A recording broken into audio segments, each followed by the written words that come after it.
Praise the lord ప్రియులారా, మన చర్చెస్లో రోజుకు కొత్త పాట ఉంటుంది.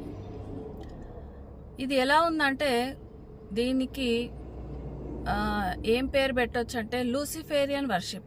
లూసిఫరు పరలోక రాజ్యంలో ఒక మహిమ కెరూబుగా, రెండవ మహిమ కెరూబుగా ఉన్నప్పుడు ఆ మహిమంతా తనకే కావాలని దేవుని కంటే హెచ్చించుకుందామని అనుకొని అక్కడ నుంచి పడద్రోయబడ్డాడు.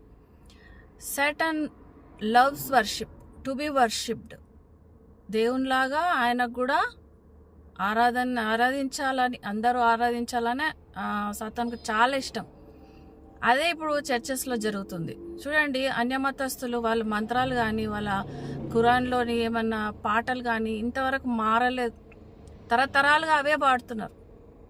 కానీ మన వాళ్ళు ఏం చేస్తున్నారంటే రోజుకో కొత్త పాట పాడుతూ, పాడుతూ రాక్ మ్యూజిక్ ఇంట్రడ్యూస్ చేస్తూ మన దుర్దచెవులకు సంతోషం కలిగించుకుంటున్నారు. సాతానును తెలియకుండానే ఆరాధిస్తున్నారు. ఇప్పుడు కొత్త పాటల్లో ఏ రకమైన భక్తి లేదు. అన్ని పాత పాటల్ని మ్యాషప్ చేస్తున్నారు.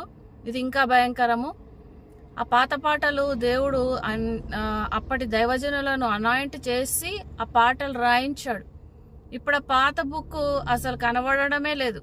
ఇంకా కొన్ని రోజులకు అమ్ముతారో అమ్మరో ఆ బుక్స్. ఇక మా తరం పోయిందంటే కొత్త తరం వాళ్ళకి అసలు ఆ పాత పాటలే తెలియదు.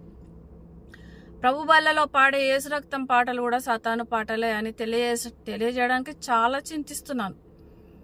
ప్రభుని అడుగుదాం, ఏ పాటలు కరెక్టో, ఏ పాటలు రాంగో. చూడండి, ఇతర మతస్థులను చూడండి, మనల్ని చూసుకుందాం.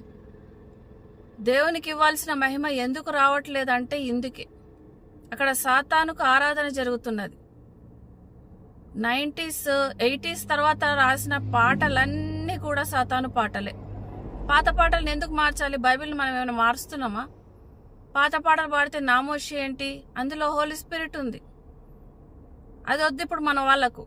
కాబట్టి ఏం చేస్తున్నారు? కొత్త పాటలు పాడుతూ సాతానును ఆరాధిస్తున్నారు. పాస్టర్లు కూడా అదే కావాలి, వాళ్ళు కూడా ఆరాధనను అనుభవిస్తున్నారు. కాబట్టి మేల్కొందాం, పరిశుద్ధాత్మను అడుగుదాం, అన్యులను చూసి మనం నేర్చుకుందాం. దేవునికి ఇష్టమైన పాటలు, దేవునికి మహిమ కలిగించే పాటలు పాడదాం. ఆ పాటలు అర్థం కావట్లేవు అంటారు. మరి మంత్రాలు అర్థమవుతున్నాయా? వాళ్ళు వినట్లేదా? ఇవన్నీ కూడా ఏమంటారు వీటిని? ఎక్స్క్యూజెస్. ఇవి సాతాను కార్యాలు. ఇవి ఇలాంటి చర్చెస్లో ఆరాధన దేవునికి జరగడం లేదు. ప్రభువు ప్రతి ఒక్కరికి గ్రహింపు హృదయం అనుగ్రహించును గాక. ఆమెన్.